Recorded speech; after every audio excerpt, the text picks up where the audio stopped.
Good morning to all of you my students. আজকে পদ্মিনী উপাখ্যান আলোচনা করব। পদ্মিনী উপাখ্যান হলো 1858 খ্রিস্টাব্দে প্রকাশিত হয়েছিল। এর গ্রন্থকার হলেন রঙ্গলাল বন্দ্যোপাধ্যায়। গ্রন্থরূপ হলো আখ্যান কাব্য। বিষয়: আলাউদ্দিন কর্তৃক চিতোর অবরোধ এবং সতীত্ব রক্ষার জন্য পদ্মিনীর প্রাণ বিসর্জনের শৌর্য বীর্যমূলক আখ্যানের কাব্যরূপ দান। কাহিনীর প্রধান উৎস হল টডের annals and antiquities of Rajasthan গ্রন্থ। এছাড়াও আছে Scott, Byron, Southey, Moore, Shakespeare প্রমুখ কবি নাট্যকারদের রচনার ভাবগত প্রেরণা। ইতিহাসের পটভূমিতে স্বদেশের গৌরবগাথা বর্ণনাই এর মূল প্রতিপাদ্য বিষয়। বীর রস, রৌদ্র রস এবং করুণ রস সৃষ্টির প্রয়াস দেখা যায়। সেই সঙ্গে পয়ার, ত্রিপদী, মালঝাপ, একাবলী প্রভৃতি ছন্দের ব্যবহার দেখা যায়। কেন উল্লেখযোগ্য? নবযুগ সূচনার প্রথম সংকেত, স্বদেশ গৌরব সৃষ্টি। এই কাব্যের আত্যন্তিক মূল্য বেশি নয়, কিন্তু এর দ্বারা নিশীথিনীর মৌন যবনিকা অপসারণের তথা মধ্যযুগীয় ধ্যান ধারণা অবলুপ্তির ও নবযুগ সূচনার প্রথম সংকেত ধ্বনিত হয়েছে।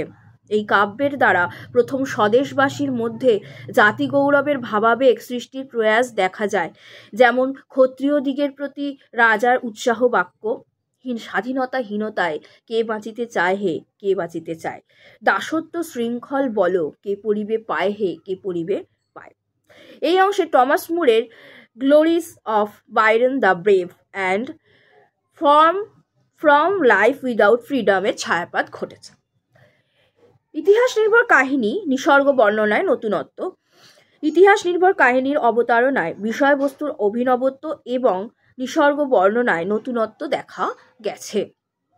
রোমান্সের প্রবর্তন আছে, যে বাংলা কাব্যের ক্ষেত্রে রোমান্সের প্রবর্তন করে এই আখ্যান কাব্য। আলাউদ্দিন খিলজি কথা স্কটের লে অফ দ্য লাস্ট মিনিস্ট্রাল অনুসরণে চারণের মুখে কাহিনী বিবৃত হয়েছে। পদ্মিনীর রূপ মহিমা বর্ণনায় কোনো মূঢ় চিত্রকরে, পদ্মদেহ চিত্রকরে ইত্যাদি অংশ শেক্সপিয়ারের কিং জন নাটকের টু গিল্ড রিফাইন্ড গোল্ড প্রভৃতির ভাবানুসরণের রূপলাভ করে। পদ্মিনী জহরব্রতে আত্মত্যাগের কাহিনী রোম্যান্সের স্পর্শে বাঙালি পাঠকের ভোগ্য, ভাব্য ও আস্বাদ্য হয়ে ওঠে। পাশ্চাত্য কবিতার সঙ্গে সংযোগ সাধন কিভাবে হয়েছে দেখা যাক। প্রাচীন বাংলা আখ্যান কাব্য রচনার ধারা পাশ্চাত্য কবিতার সংযোগে নবরূপে বিকশিত হয়েছিল। স্বাদেশিকতা এবং ইতিহাস বোধের যুগগত প্রয়োজন সিদ্ধ করেছিল। মধুসূদনের আবির্ভাবের পূর্বে প্রস্তাবনা।